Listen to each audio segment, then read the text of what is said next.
কাতার বিশ্বকাপের পর থেকে নিজেদের দেশে বিশ্বকাপের আসর গড়ানোর জন্য ব্যস্ত হয়ে পড়ে সৌদি আরব। আর 2034 সালে আয়োজনের একমাত্র প্রার্থী হওয়ায় মরুর দেশে বিশ্বকাপ হচ্ছে তা মোটামুটি নিশ্চিত। আর দেশটির আয়োজন নিয়ে এবার প্রতিবেদনও প্রকাশ করেছে ফিফা। ফিফার মূল্যায়ন প্রতিবেদনে সৌদি আরবের মানবাধিকার ইস্যুকে মাঝারি ঝুঁকি হিসেবে চিহ্নিত করা হয়েছে। তবে দেশটি 500 পয়েন্টের মধ্যে 419.8 স্কোর অর্জন করেছে, যা পূর্বের সব বিশ্বকাপ আয়োজক প্রার্থীদের মধ্যে সর্বোচ্চ।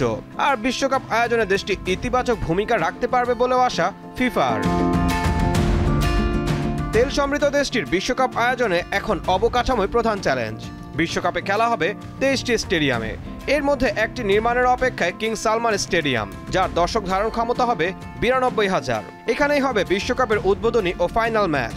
এই স্টেডিয়ামের কাজ শেষ হওয়ার কথা 2032 সালে।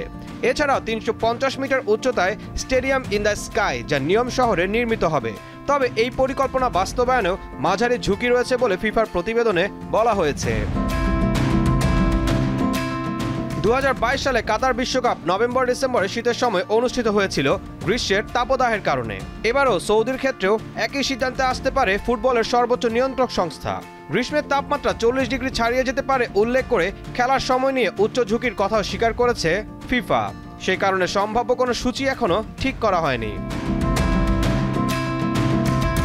আগামী 11 ডিসেম্বর 2030 ও 2034 সালের বিশ্বকাপের আয়োজকদের আনুষ্ঠানিক ঘোষণা দেবে।